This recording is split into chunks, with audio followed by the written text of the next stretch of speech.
ప్రభుత్వం అన్నాక ప్రచారాలు చేసుకోవాలి, తప్పదు.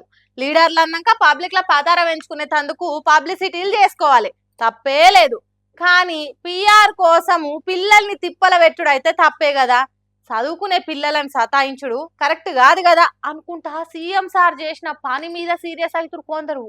ఇంతకు సార్ ఏం చేసిండు, ఏం కథ అనంటే, దునియా అంతా దుమ్ము లేపుతున్న ఫుట్బాల్ మ్యాచ్లను మన తాన కూడా పిల్లలకు చూపించి వాళ్ళను కూడా ఖుషి చేసి ఆటలలో ప్రోత్సాహం ఇప్పియాలని మంచి ఉపాయమే చేసిండు మన సీఎం రేవంత్ రెడ్డి సారు. కాకుంటే ఏడ మిస్ ఫైర్ అయ్యి మిక్స్డ్ టాక్ తోని మీద పడ్డదంటే ఆ మ్యాచ్ అర్ధరాత్రి ఉంటే అప్పటిదాకా పిల్లలను ఆయనతో పాటే కూర్చుండబెట్టుకొని చూసేవారికల్లా ఆడ పాపం పిల్లలను నిద్ర కాగక ఇబ్బంది పడ్డారు అనుకుంటా వీడియోలు వైరల్ అయ్యే వరకల్లా మోపైందిగా అస్సలు పంచాది. మీ పిఆర్ కోసం పిల్లల్ని తిప్పలు పెడతారా? అంతగా చూడాలనుకుంటే మీ ఎమ్మెల్యేలు, మీ పార్టీ లీడర్లు, మంత్రులతో కలిసి చూడనుంటురి. తెల్లారు లేస్తే బడికి పోయి చదువుకోవాల్సిన పిల్లలు 9-10కే నిమ్మలంగా నిద్రపోయే పిల్లలను పట్టుకొచ్చి గిట్లా చేస్తారా?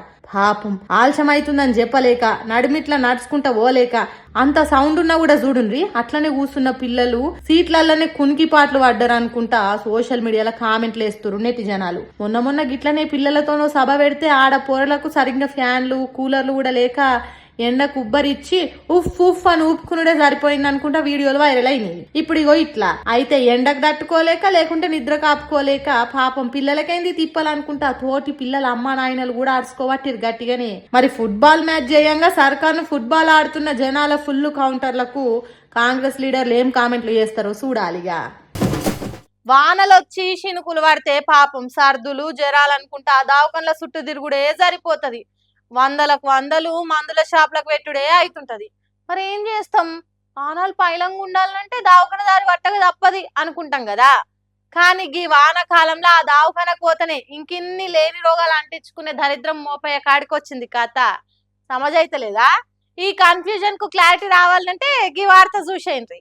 సింపుల్ గా స్విమ్మింగ్ పూల్ కు తీసిపోని తీరు ఎసొంటి సౌలత్ చేసిరు చూసిరా దవాఖాన్లా. మరి పానం బాలేక పేషెంట్లు నారాజులు ఉంటారు, వాళ్ళని చూసుకోను ఎంబడొచ్చిన ఇంటోళ్ళు దగ్గర చుట్టాలు బాధలు ఉంటారు. వాళ్ళ గోసల్ని మర్చిపోయి మంచి గిట్ల నీళ్ళల్లో కాలేసుకొని ముద్దుగా ముచ్చట్లు పెట్టుకుని ఏర్పాటు చేసినట్టే హేగ్దమ్ ఉంది కదా. మధ్యప్రదేశ్ లో ఉన్న పన్నా జిల్లా సర్కార్ దవాఖానా నిన్నయాల పడ్డ మామూలు వానకే ఇట్లా వరదలు వారుతుంది. ఒక్క వార్డులనే కాదు, రిసెప్షన్ కాడ నుంచి వరండా, వెయిటింగ్ హాలు, లోపల ఉన్న మందు షాపు ఇట్లా అన్నిటికాడ వరదమయమే. వచ్చిన వాళ్ళంతా ప్యాంట్లు చీరలు మోకాల దాకా లేపి పట్టుకొని నడుచుకుంటా నరకం చూస్తారు పాపం. ఇంత వర్షానికి గిట్ల అయితే రేపు ఆగస్టు సెప్టెంబర్ వస్తే కొట్టే పొట్టు వాన్లకు ఈ దవాఖానా ఏం కావాలి? ఇల్లున్న పేషెంట్లు ఏడికోవాలనుకుంటా దవాఖానకు వచ్చిన వాళ్ళంతా నెత్తినోరు కొట్టుకుంటారట పాపం. మరి మధ్యప్రదేశ్ లో ఉన్నది బీజేపీ సర్కారే కదా. డబల్ ఇంజన్ సర్కార్ అంటే డబల్ త్రిబుల్ తిప్పాలన్నట్ట ఎట్లా? అయినా రోగాలు వచ్చే దావఖాన పాలైనరా నాయన అంటే ఈ వరద నీళ్లతోని వీటికొచ్చే దోమలతోని ఇంకిన్ని లేనిపోని వైరల్ రోగాలు మోపయ్యేటట్టే ఉన్నాయి పోర్రు అనుకుంటా వైరల్ అవుతున్న ఈ వీడియోను చూసిన నెటిజనాలు